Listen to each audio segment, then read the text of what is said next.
Those pizzas just go down so easy. Hello, this is Krista Rue with HLC Bookkeeping and Office Services. Um, Christina is on a remote support today with a client, and she may or may not be joining us depending on how that goes. Um, the purpose of our Saturday solutions are to help our existing clients, new clients, anyone who's an owner and or a senior manager, talk about things that are coming up in our business or our client's business that we think would be helpful to discuss. Um, so I'm Krista Rue. I'm the president. My twin sister Christina is the vice president. And HLC does bookkeeping and office services, budgeting, strategic planning, um, things like that for small businesses. We specialize in micro business, which is usually under 10 million in gross sales. All right. So the first thing we'd like to talk about, we've been talking about common mistakes that new small business owners make. So we just want to talk about that because we've been in business 19 years and there's a lot of things I wish people had told me before I started. So that's sort of what we want to do for you guys. Mistakes to avoid. Um, First, don't play it safe. Now, for me, that's like really scary because I'm an accountant. We play it safe. But I take that to mean don't limit your dreams. Don't stay here and don't be afraid to adapt. Originally, I started as a consultant to small businesses, but what I was running into, I would go into these businesses and they would sell, say, 5 different revenue streams, but they would lump everything in sales. And all the expenses were just cost of goods sold. And it didn't break out cost of goods sold for this line of sales, cost of goods sold for that line of sales. So it was really hard to analyze. So the first thing we did was like, okay, let's talk about how we should be breaking down our financial statements because you should be able to see immediately where my business is whenever we print you your financial statements. And that's one of the things. Don't be afraid to get into that detail because sometimes you have to adapt. What I learned is I couldn't consult on data that was not there. So that's when I brought on my sister. We started using QuickBooks online as desktop as a way to give more detail to the financial statement to the owner and the accountant who does the taxes to make sure classifying is happening correctly. But if I wouldn't have been, oh, I need to pivot, I would have still been hitting my head against a wall. So sometimes you have to see where people are and see how you can help them. And a lot of times we take it in stages. The first 6 months could be just about getting things right because they might have not been classifying things right. So it's a lot of fix. And then the next half is about training and how you classify, how you make those decisions. And then the next 3 months is budgeting and strategic planning. But you can't go right into strategic planning if nobody knows what our foundation is. So that's one of the things we do. And also, this is very important. Don't put all your eggs in one basket. Because think about that. If you only sell one thing and one thing only, and something happens to your supplier of that product, what do you do? So don't be afraid to diversify. Don't be afraid to have companion services to what you mainly do, because that's okay. And 14, don't worry about your competition. You're in competition with yourself to keep improving yourself.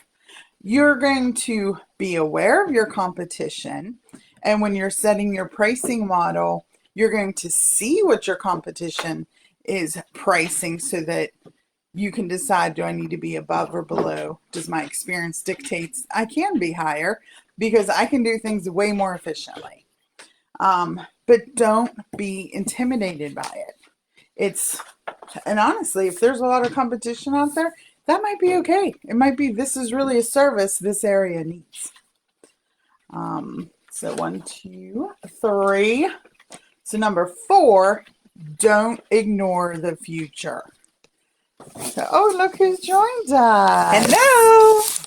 Hello. Okay. So don't ignore the future. This is where the budgeting and strategic planning really, really comes into play here. It does. You have to be thinking, okay, 3 months, 6 months, a year, 5 years, 10 years.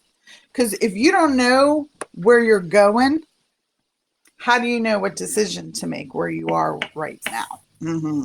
So you cannot be afraid to think like that. And it's okay to dream. Give yourself permission that in 10 years, this is what I want to be doing. And you should be setting higher goals for yourself. Because again, you should be in competition with yourself year to year. I want to have this much percent increase. I want to offer 2 more services. I want to do whatever. Because you need to be expanding and growing or we get complacent. Not everybody has a twin sister they were born ready to compete with. That's right. That's right. All right. Let's see what else. This one's a funny one. Okay. Don't be a jerk unless you need to be a jerk. Oh. So let's talk professionalism here, people. Because like I try very much to bring joy wherever I go. But that doesn't mean I can't bring the hammer when I need to bring the hammer. You know what I'm saying? And a lot of times, just because I'm nice and have a smile doesn't mean I don't know what you're up to. Yeah. So don't mistake nice for stupid. That's right. That's right. But again, there's a professional way to be a jerk. And it does take some time to learn that. You can't just It's a skill set. It's a skill set. It is. I just talked about that earlier today, that when I was younger and there was this HR situation, it was when I really didn't know maybe that I should keep that professionalism the whole way through. And sometimes it's tough when people are saying under things. your skin. Yeah, that are inappropriate and that sort of thing. So it is an acquired skill. You just have to remember. Sometimes people lash out and you have no idea what's going on. You don't know why they're life. doing it. Yeah, to make them do it. That's right. That's right. So again, yeah, we wrote the book on professionalism. Oh, that's right. Yeah, little Kenny's telling me. He's right. So funny. Yeah. Yes, we to have help. our We nephew did it with us. as a children's book. Yeah, to help children understand manners and professionalism, and we've done seminars on this. Yes. Where basically it's still up to you. You have responsibility for yourself to maintain that professionalism, That's right. even in an unprofessional environment. That's right. You don't have to. We wrote the book. Yeah. So Kenny. There it is. There it is. Oh my gosh, she's so funny. Yeah. All right. So those were the 5 tips about new business owners, and things to be thinking about. Did you tell them about the tip about us naming our business? That's number 2. Oh, okay. So I jumped ahead. She just jumped in and jumped I ahead. came in, made chaos. All right. That's why they call me the tornado. Truth. Mm-hmm. All right. Yeah. So the second topic is branding to clients, not yourself. Correct. Because we were talking about, when we were talking about the mistakes new businesses can Yes. make.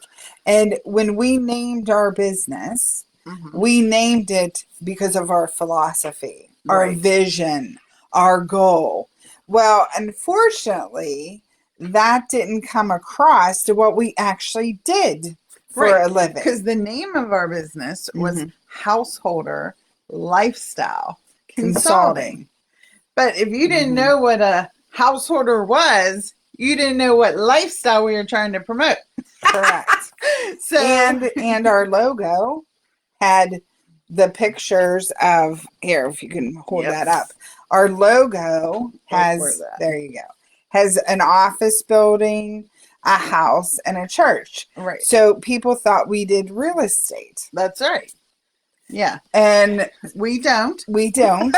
We don't do real estate. So we had to come up with, well, how do we communicate what we do? Hence HLC, bookkeeping, and office services. Now people know what we do. Right. So our new mistake as a business was naming our business our philosophy, not what we did. Right. Because I would spend the first 10 minutes explaining it. Mhm. Which we're a faith-based business. It's based on the parable of the householder in Matthew 13, which takes or honors tradition, but isn't afraid to take new things to make Yes. it better. Right. And that's what we do. Before we go into a place and make wholesale changes, what's the culture of the place? What are things that make it unique, that make people enjoy to be there? Yep. Those are the things we don't want to change. Right. But And we might want to change some efficiencies. correct. That's all. So our goal as a householder for you is a trusted steward that can help guide, financially speaking, HR speaking, your business to a higher plateau. That's So right. like that's all we're trying to That's do. all we do. But But unfortunately, the name was confusing. it was confusing. Right. So we just cut it down to HLC, bookkeeping, and office services. And now people you don't get even it. have to think. They know exactly what we do. That's right. That's right. So So that was that's just something we learned. yeah. So like the Personally. importance of kind of being able, you know, when you do marketing, you have to do that 30-second elevator speech, and you don't want to be spending it talking about Your yourself name. and why Yeah. you did what you did. You want to be talking about What we why can do you're a for good you. fit to help other That's right. people. So that's why we were like, you know what, we have to address this issue. It took us a minute to figure that out though, because we were new. Because a lot of my initial clients, my background's in hospitality, hospitality, specifically club management. Yeah. And in clubs in the 60s, 70s, and 80s, a lot of times the general manager was called the householder. So they understood that. It was a known vernacular for that Right. industry. But just in that industry. Yeah. And I wanted to do more than that. Right. And it's biblical, parable of Right. a householder. Right. So it kind of fit with our tenants, so we ran with it, but then we had to adjust. Right. So we kind of did the whole householder thing. Let's adjust and Pivot. move forward. That's Take right. what You gotta is. be able, It doesn't change the foundation of who we are. It just better communicates who we are And what we do. sometimes you just say, hey, this is reality. Mhm. I have to adjust to it. That's right. That's all. That's it. All right. So the third one, Mhm. I know Christine's going to like this. Oh, Establishing authority about your products and services. Mhm. Say it. Say it. Authority. It's so funny. Every time I say the word, that's what she does. Every time. Authority. That's right. what I say. That's right. I love So, it. why do you have to establish authority? Well, one, there is competition. Yeah. You know, what sets you apart? Why should I listen to anything you have to say? So, how do you go about establishing authority? So, we try to do sort of a three-pronged approach.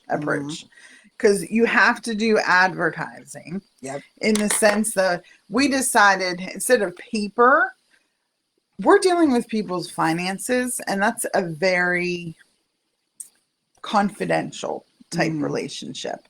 So we thought it wouldn't necessarily be look great just to put it out in a paper and all that kind of stuff.